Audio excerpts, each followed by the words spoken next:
Are you tired too of being your own worst enemy? Join us in episode 67 of the Scenic Route podcast as vibrant alignment coach LauraAura reveals how to cross self-sabotage and confidently walk your path to success with transformative insights and practical actions.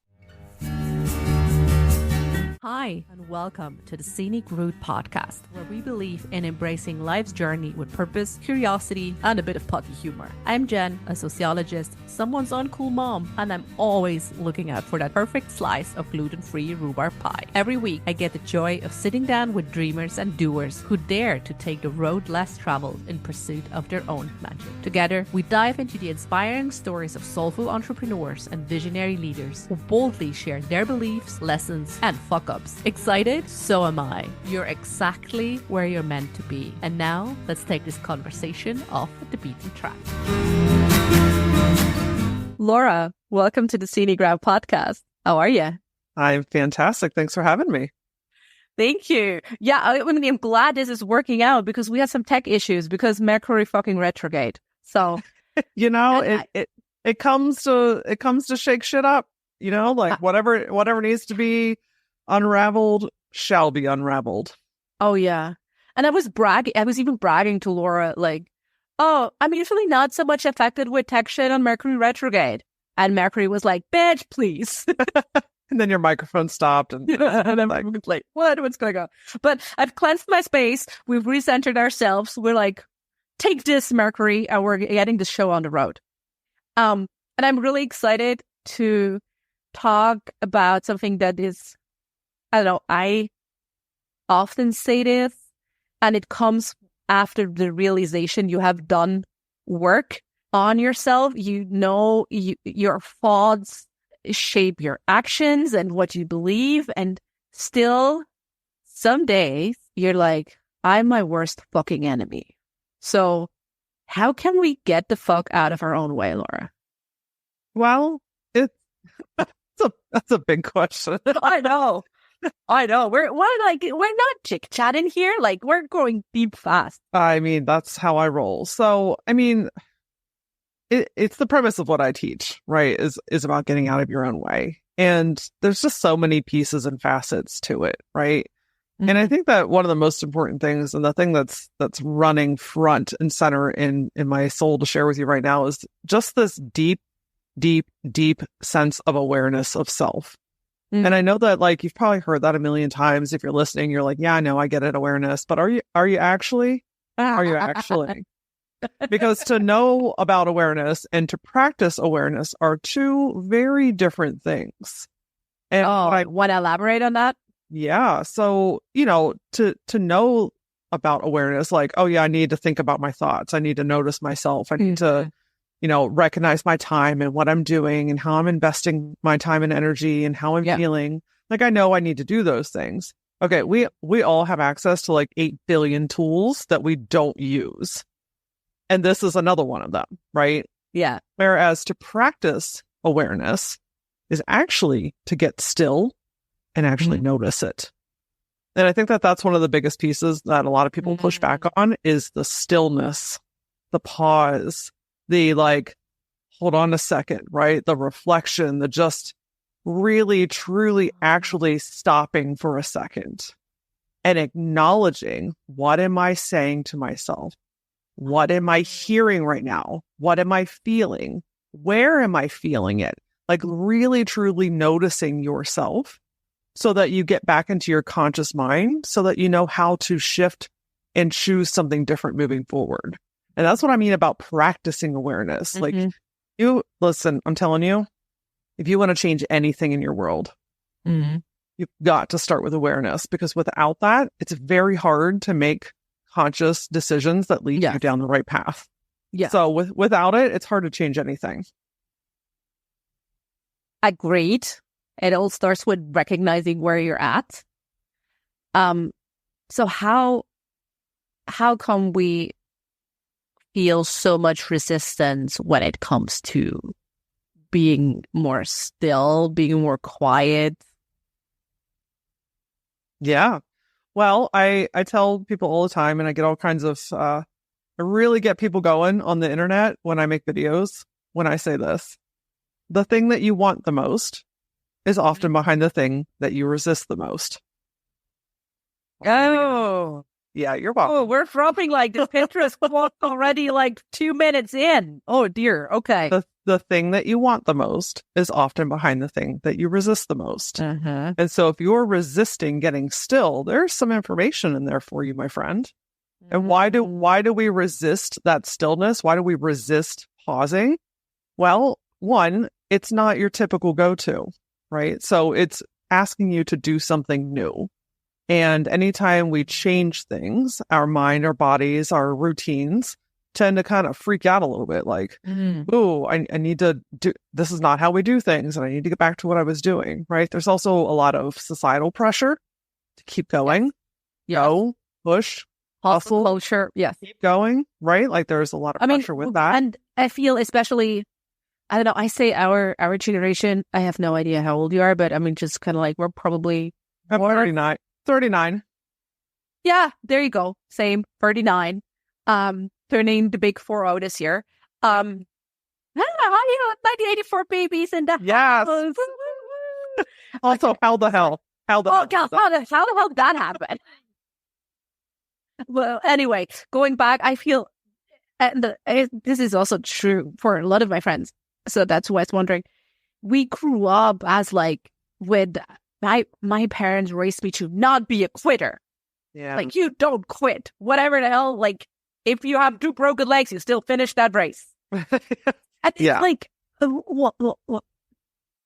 Yeah, well, that's the thing. It's a lot of training, right? We were raised to believe that we have to keep going. We have to push. We have to grow. Like that's just the generation that we were raised in, but for any generation, right? There's always these societal or family or relationship type of influences that have taught us that we have to do things one way or the other. And to get still, to be quiet, to pause, kind of goes against what everybody has been taught since like the dawn of day.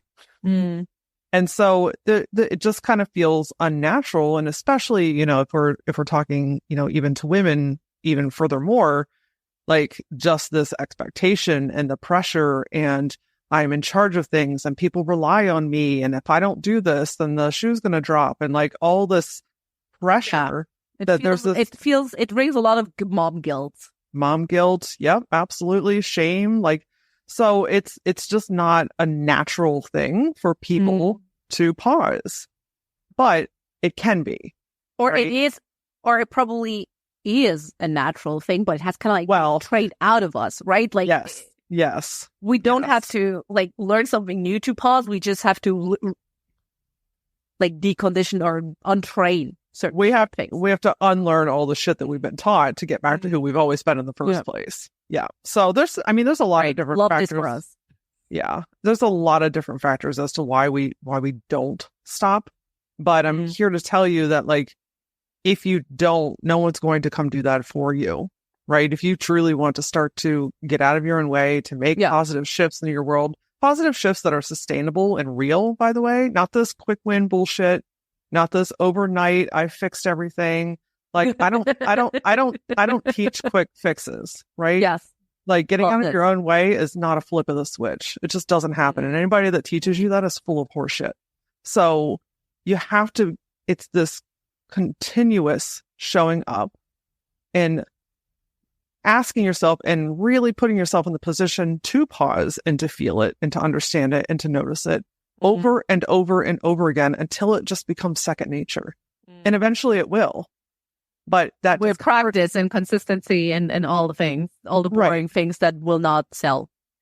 It will be uncomfortable until it's not. But that's the work, right? You hear about people talking about doing the work. This is one of those things. You have to be willing to show up for yourself and do something different. Yeah. I don't know. That's the Enneagram 7 in me. Immediately goes like, I mean, I'm doing the work, but it's always like, why cannot the work be fun? And I mean, it is to some extent, but it also, a lot of times it's not fun. So I'm like, I just want it to be fun. Yeah. Tiny bitch baby. It's a whole thing, right? Like, I mean, what's the alternative is what I like to ask people. Oh, yeah. What's the alternative? If you're on a path of doing some type of work, or you're shifting something, you're listening to this right now, there's something that's kind of unsettling inside of you that's wanting to be moved, shifted, learned, grown, right? So what's the alternative? I like to say, choose the temporary discomfort that ultimately frees you. Yeah. So instead of the perpetuating discomfort that keeps you in the same cycle. Yes. And I mean, I've had this happen to me with in a couple of instances when you're like, okay, I'm not ready to learn this right now. It will show up in a slightly different form, just another time. And not saying you always have to like take everything head on. If truly right now is not the time, fair enough, right? You don't have to unravel yourself every day. And that's the thing. Like this type of journey and getting out of your own way and healing and growing and stuff. Listen, you've got to give yourself time to let shit integrate, right? Like you've got to have time. Yeah. It's no race on top of like self-awareness mountain or something. Yeah. You've got to practice the things that you're learning, right? Like you can't just pause and feel your feelings for 3 days and expect the life to change. You've got to give yourself time to really integrate this stuff and also to take breaks from it. Like you don't have to heal every day. I mean, unless that's the part of the journey that you're on. And if that aligns with you, then do that. But, just give yourself some time and grace that it is a process and things do and will show up when they're supposed to. Yeah. I feel a call to circle back to what I said about the resistance and how it's more of like a guide rather than like a problem per se, or like an obstacle or some sort. So how can let's look into what understanding our resistance, what this can look like. What kind of, I don't know, are there any common signs of resistance that people often overlook or kind of like misinterpret and not really take as resistance? I mean, it's not, I mean, the obvious thing is always like, oh, I just don't want to do this, and you kind of like avoid it. But are there others? I'm curious. Yeah, I mean, avoidance came top of mind, right? Yeah. Avoiding things, procrastination. Yeah. Pretending like something is not there, getting excited or interested about something, but then kind of talking yourself out of it as well. Oh, yeah. Yeah, continuously like, I'm going to do this, I'm going to do this, I'm going to do this, but then you just never quite seem to get to the point where you're actually doing it, that kind of stuff. Oh, okay. So the turtle hype girl? Yes. Because resistance can teach you one of two things. It can it's like a blinking light. It wants to give you information. So if you're met with resistance, I want you to, again, pause and just evaluate this a little bit and really feel into, am I resisting this because it's out of alignment and I don't really actually want this, but I feel like I have to or I should? Or the shoulds. Or am I resisting this because I actually do really want this, but there are some underlying thoughts, fears, beliefs, or habits that are preventing me from actually moving forward towards it. So it's not a singular path, but resistance can really tell you a whole lot. So I'll just use a small example. So please. I quite enjoy taking a walk in my neighborhood, right? I like being outside. It feels good. It's nice. And I know that I love walking, but I will resist walking. And I'm like, okay, I know that I like doing this. I know that it's healthy for me. I know that I always feel better after I do it. So what the fuck is my problem? Why am I resisting the thing that I actually really want? Well, if I just sit with it for a second and look at it, I don't want to get uncomfortable, meaning this couch is pretty darn comfortable. I'm happy just kind of sitting here. It might be raining. I start talking myself out of it, right? Like there's all these different reasons where I might not want to, even though I know that it's something that's really good for me. Versus, if you ask me to go for a run, I'm going to resist that for a whole different reason. And that would be because I don't want to run. That doesn't interest me at all. That physically is painful for me. I don't enjoy it at all. So I'm going to resist that. And my job there is to just own, I'm not a runner. So therefore I will not run, instead of like, well, I should do this. And I running would be better, and trying to talk myself into it. Right. So kind of a simple, basic explanation, but just to see it in context, like you have to really think about, do I actually really want this? And if I don't, can I just decide that that's okay, then I don't want it? Versus, okay, I do actually really want this. What is that block in between? What is the resistance trying to tell me? Ooh, this is such a good point. Like, we often feel that we have to do certain things in order to get some kind of permission to see ourselves in a different way. Like, oh, I should run more, so I don't know, I'll look better, or whatever kind of weird thing your brain is cooking up. And it's often just a weird mix of, I mean, there are a gazillion different ways how you could move your body.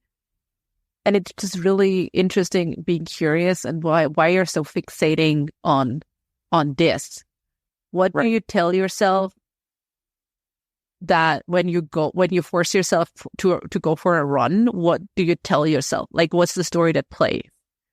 It's just really just being curious, because you could go for a swim, you could walk, you could box, you could do whatever kind of shit you want to do. Yeah, exactly. Get so fixated on certain things, and it's interesting to kind of explore why is this fixation happening in the first place? Where is it coming from? Yeah, and it happens in, every aspect, right? If you're talking about in business, you might have resistance to putting together a certain offer. You might have resistance to a certain price point. If you're in a traditional career or job, that might look like I have resistance to wanting to move up in the company, because ask for a pay raise, something in there, right? Like, so it can show up. It could be resistance with going out with a group of friends, right? Like, resistance can show up in literally every aspect of your life. And the real question is, am I trying to force myself to do something that I don't actually want to do? Or am I stopping myself from doing something that I really want? How can we, if someone feels unsure which side they're leaning on? I know it's very, like, you need to know yourself to kind of like know. Are there questions or that we can ask ourselves to kind of like help us figuring this out? Or is this like where in your, like, a somatic experience, where in your body you're feeling certain things? Like, is there a way to kind of like help us distinguish? Yeah, I mean, I think one of the best things that you can do for yourself is envision yourself in the scenario in which you're resisting. So actually, you see yourself running. Yeah. Well, that could be one of them, right? Envision yourself going for that run. How does that feel to you? Does that feel exhilarating, healthy, free? Okay, then that's probably a resistance that it's worth working out of and through. If you envision going for the run and you're like, I just really don't like running. Like, it's just not interesting to me. I would much rather go biking. Okay, great. Now we have some information, right? So actually physically, mentally, emotionally, spiritually put yourself in the thing that you're resisting, because your body will speak to you. Now, I want you to be very, very, very aware, though. Again, there's the awareness coming back. And I want you thinking about it. I want you feeling about it. Because your brain's going to get involved, and it's going to want to tell you that you should, and maybe if I just try, and I don't want to disappoint so-and-so. Okay, we're not doing that. Okay. I'm talking about 5 or 10 seconds. Just feel without thinking. And the answer, the real actual answer, is usually the thing that you feel right before your brain kicks in. The first impulse. Yeah. And that is your truth. And I want you to start to trust it. And if you start to trust that, you're going to get so much more clarity. You're going to feel less shitty about doing things, right? You're going to be more curious about the things that do interest you, right? It just helps to simplify a lot of stuff. So I want you to remember that your truest answer is that feeling that you get in your body right before your brain starts talking to you. And I see if the more you trust yourself, also the period grows longer before your brain starts to kick in. Yeah, and it's just more clear, right? I mean, you're literally building a muscle. You're building a new neuro pathway in your brain. So you got to learn how you feel, right? If that's not a typical go-to technique for you, then you have to give it some time to really grow and strengthen. But ultimately, you have to think about these things less, right? It becomes more obvious right up front, or the time that it takes you to kind of evaluate it, that time frame gets shorter, especially with just kind of some day-to-day stuff. Yeah. Okay. Yeah, this makes sense. So I'd say, awareness of your resistance is one part. And then we had the example, right? If your first impulse is like the somatic experience of like, oh, I fucking hate running. Biking sounds much more fun, which, I mean, not for me, but I mean, hey, you do you. It's from biking. I don't know. Biking is even worse than running to me. I just hate how my butt feels on a bike. Well, it's not ideal. Yeah. I have an indoor bike. I'm actually looking at it right now because I haven't been on it in a while. And I'm like, oh, I actually really enjoy riding that. Why am I not riding that? You know, it's resistance again to things that you really enjoy. It's not always about the bad stuff. It's about the good stuff too.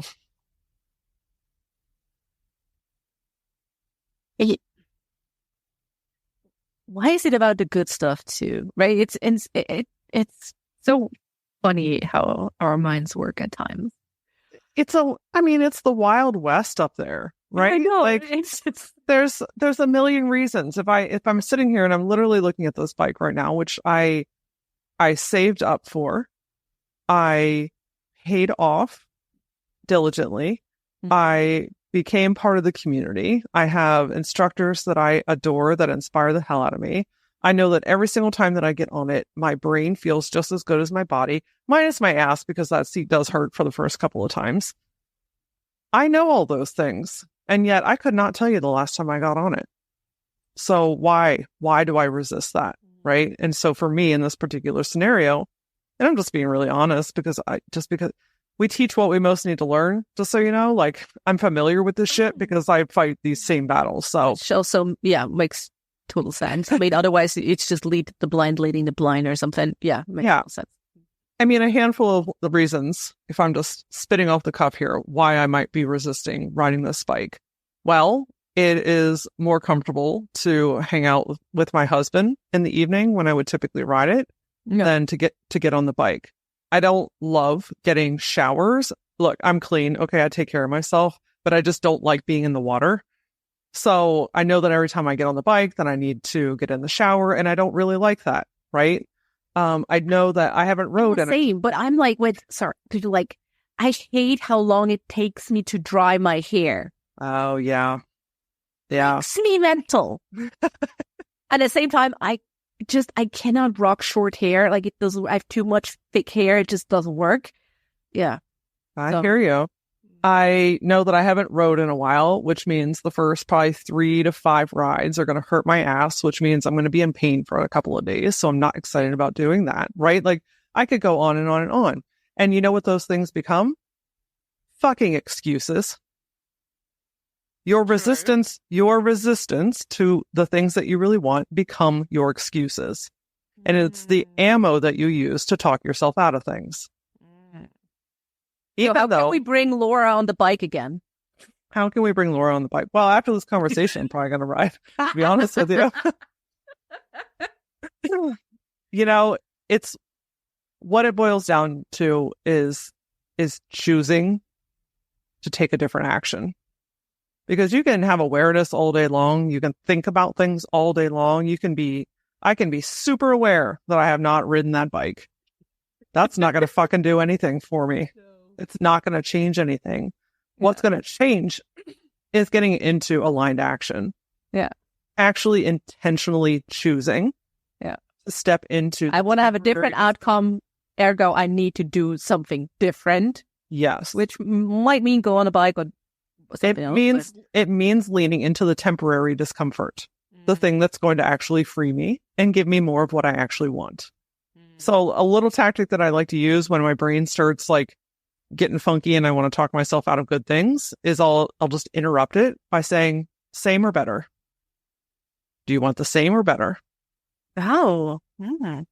Yeah, it's a little mind fuckery trick that I like to use. Oh, I like it. Yeah. It jars your brain just enough to be like, I don't want to feel the same. I don't want to necessarily look the same, right? To me, it's not about the appearance, but like just how I feel internally. Like, do I want the same or do I want better? Put on the damn shoes, get on the bike. And in 25 minutes, you're going to be like, why have I not been doing this? Because I feel so fucking much better, right? So that's a little trick that I would encourage you to use to kind of interrupt that pattern, right? To like kind of turn it on its head, same or better. And I mean, this goes for everything, right? It's so universal. I mean, if you, I don't know, want to make more money in your business and you're like, I don't want to reach out to my network. I don't want to do whatever marketing thingy that I know is successful for my business, works for my business. Do you want to make the same amount of money or do you want to make more? Yep. Save more. I love it. Yeah.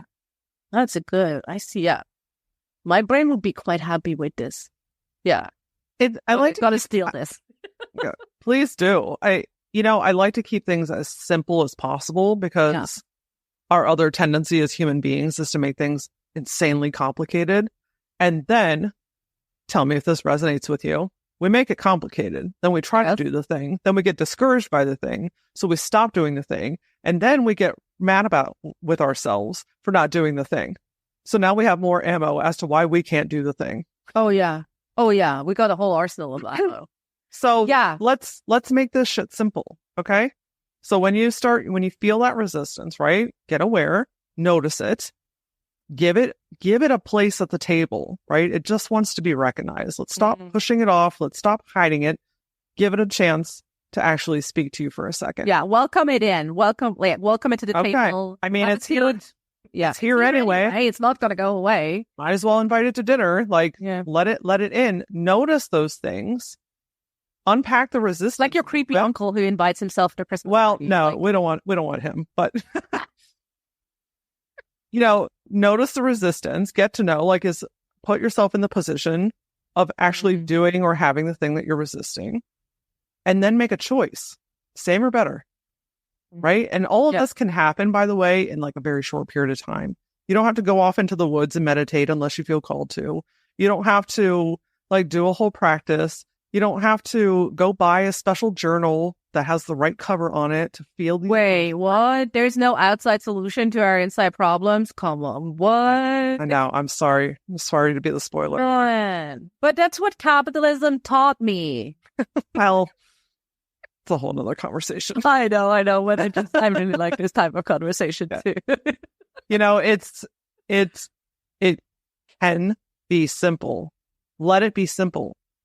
Our brains, our bodies think that if it's easy, it's not working. If it's easy, there must be more. If it's easy, it must be a trick or something. A trick, something's falling apart, right? Okay, let's unpack that. Let's untrain ourselves from that belief as well. Because those shifts... Why do you think that is? That we mistake something as simple as not as a trick or as a mind fuckery or why do you think that is? Well, I mean, it goes back to the earlier conversation about the way that we've been taught and trained, the things that we see, the information that we absorb. And there's just this perception that ease is lazy. If you're not working, you have to work hard for things, like a very Protestant kind of work ethic. You have to work hard for things. Otherwise, they're not worth anything. Yeah. And also, I mean, many of us have been operating in that hustle or chaos for 20, 25 years. True. So when you start doing things with ease and all of a sudden you have white space in your calendar, right? All of a sudden things don't take you as long, right? You're not compiling stuff on. It's almost this like, ooh, like what's wrong, right? I need to do more. I need to fix something. I need to put out a fire. I need to show up. Start your own fires and you start creating things to fix. We are our own fire starters. That's for sure. So it takes some time to get used to going from living in chaos to living in calmness. It's a transition period. And I think something to make that more like that transition more, I don't know, smoother or I don't know, more accessible, easier on us. Well, I'll tell you this. I am currently living right now in that phase. I am learning right now to go from living and working in chaos to accepting my new lifestyle and my new business model in calmness and white space. And I tell you that my body wants to fight it. Like I'm like, right? Like I can literally feel myself leaning in, and it's constant shifting. It literally is reintroducing a new way of life. Like it didn't get like this overnight. I can't expect to just flip the switch and have it be a different way tomorrow, right? Patience. I practice what I preach, right? I practice the methods and the techniques that I teach all of my clients. So, I went from running 3 businesses to 1. I sold 2 businesses that were taking up a lot of my time, money, energy, resources, 2 things that had served its time and purpose. And now I'm fully focused on the thing that I actually really want to do.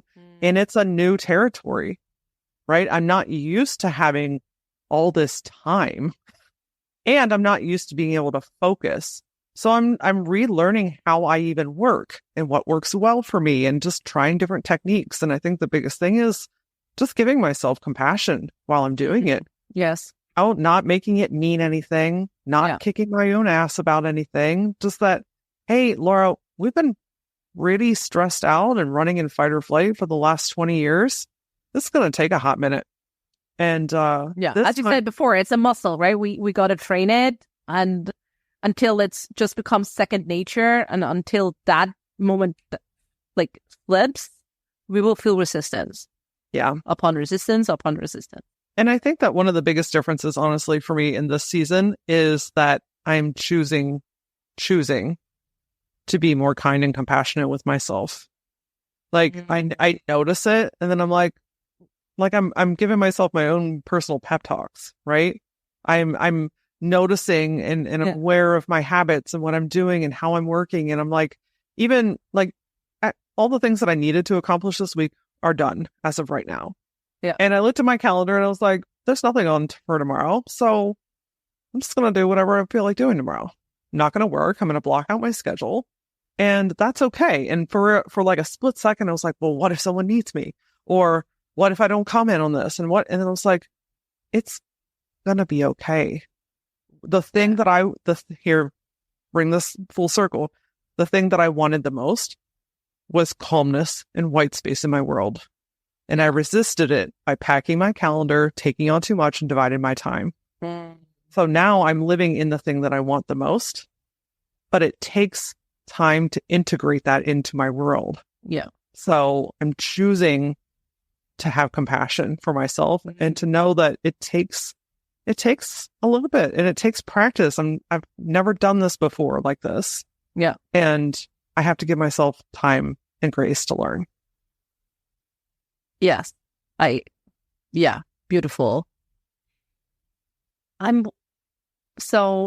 Yes, it does need all of that, but it's also, and I sometimes when I ask people, like my clients, well, what do you want?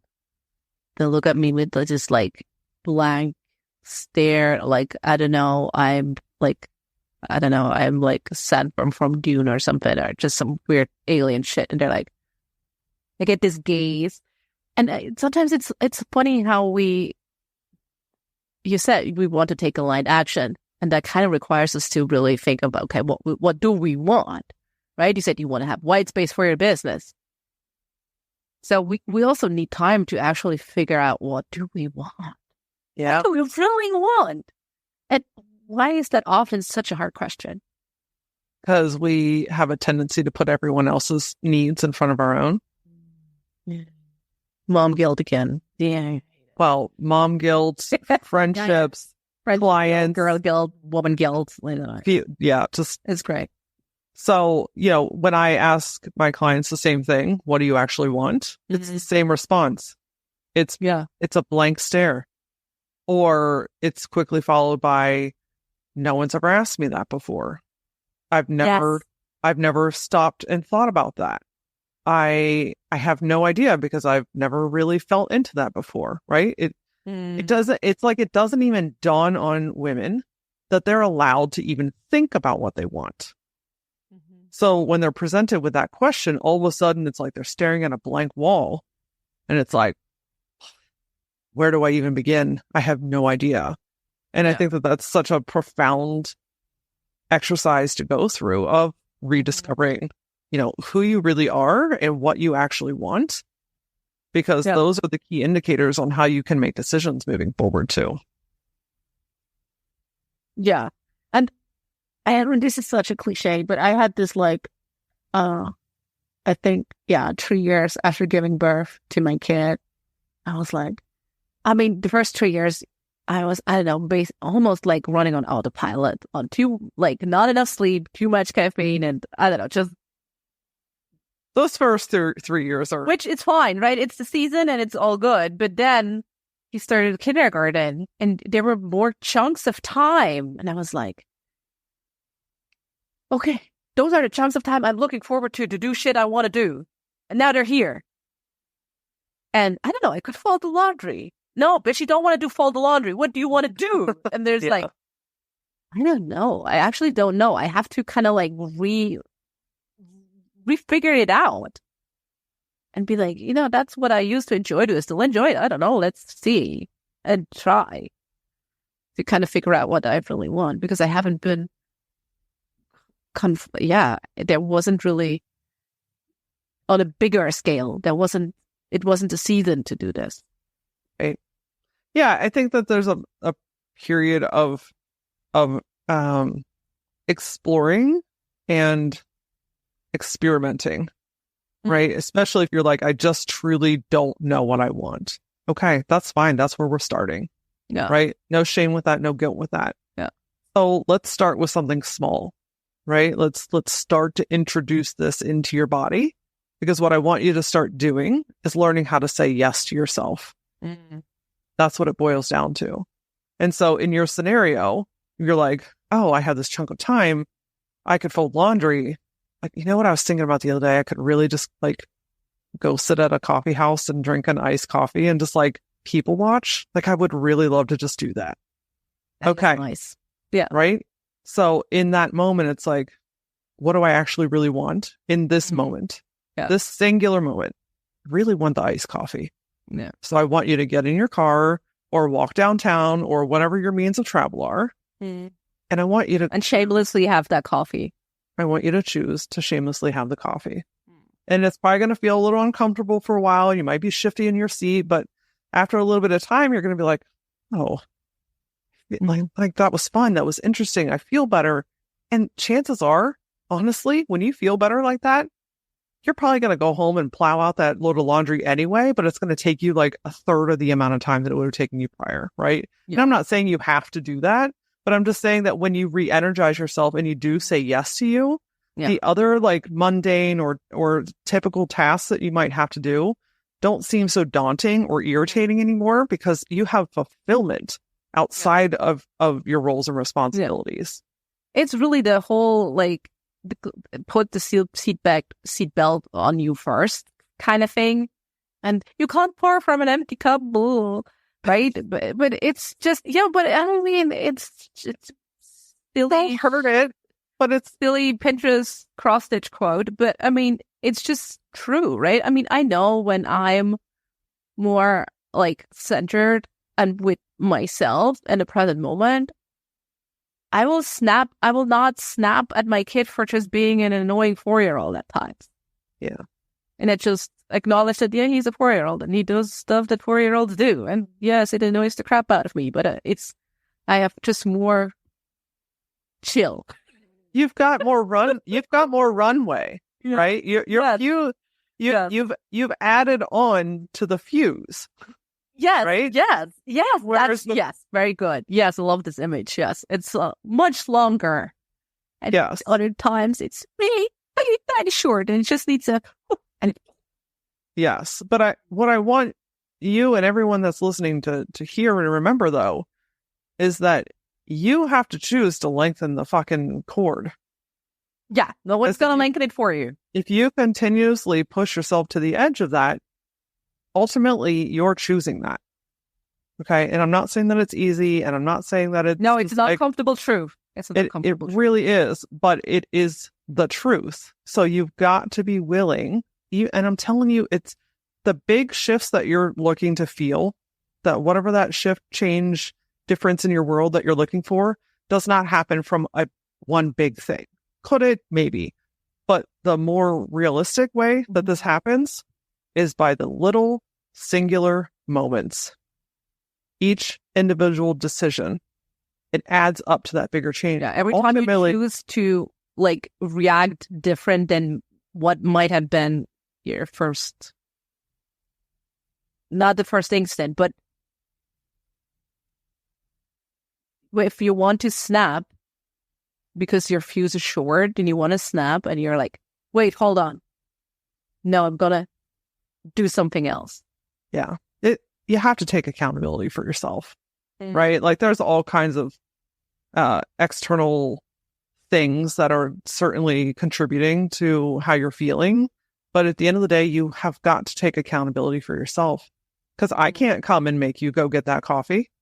I mean, as your coach, I could certainly coach you through that to get to it. Yes. And I mean, your best friend can do that 1 or 2 times, but at some point she's like, bitch, please. You've got to be willing to do it. And that's those bigger changes happen through your small decisions. The ones that you're probably thinking are tiny and insignificant are probably some of the most profound ones. Yeah, again, because we're trying to overcomplicate things. And it's probably just really the teeny tiny bits. I'm just thinking of something that my friend told me the other day. She really wanted to have pizza. She really wanted to order pizza for takeout. And then we were talking on the phone, and then so I was like, oh, okay. The other day, and I was like, oh, how was the pizza? I know you said you wanted pizza. You told me the whole fucking day. And she's like, oh, we didn't end up having pizza. And I'm like, oh, okay. Why not? You were talking about pizza the whole day. And she's like, well, I mean, the family decided to order, I don't know, something else. And I'm like, well, you could have ordered from 2 places. Order the pizza. What's the problem? Order pizza for you and order, I don't know, Chinese for the family. But this just didn't even mind. She was she was looking at me mind blown, or I could hear her mind be blown over the phone. Yeah, it's stuff like that, right? Yes, it's that. It's not even giving yourself the chance to choose for yourself or to even think about that, because in that moment she's like, okay, majority rules. That's what everyone else wants. This will make everyone else happy. Yeah. The kids will just be more expensive with 2 delivery charges. I don't want to inconvenience anybody. I don't want to run 2 people out here. Right? All that. Okay, stop it. Order the fucking pizza, and look at how much joy that puts in. Right? And again, this goes back to, it's the most simplistic of things. Can a pizza change your life?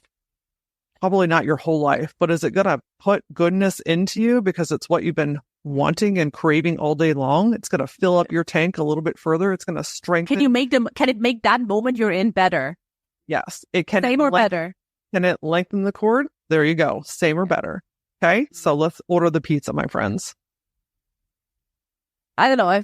I really like pizza. It has to be gluten-free for me because I have celiacs, which is Same. No way. Oh, Another 84 baby with celiac. Look, I love it. I'm convinced it's all those fucking TV dinners that we ate. I can't say that for me. My most likely cause of celiac, as far as I'm currently aware, is untreated endometriosis for years, which sparked other chronic inflammation diseases and stuff. Which I can relate. Of the journey relate. Yeah. Oh, what are the odds, girl? What are the odds? This is so funny. But again, I really like pizza, so I don't think there are any better closing words than just go and order the fucking pizza. Yep, there it is. Yeah, I mean, Laura, I feel I could talk to you for ages, and we probably will be back. But I hope if you so. Want to come back. If people want to hear more about you and your love for gluten-free pizza and all things whatnot, where can people find you? Where you hang out online? Yeah, so I hang out on Facebook and TikTok the most. My handle is @LauraAura. And if you are interested in learning more about how to get out of your own way, I break down the process way more in depth. I've got a free 5-day private podcast, so it's not public on the Guts podcast. It's actually a private one.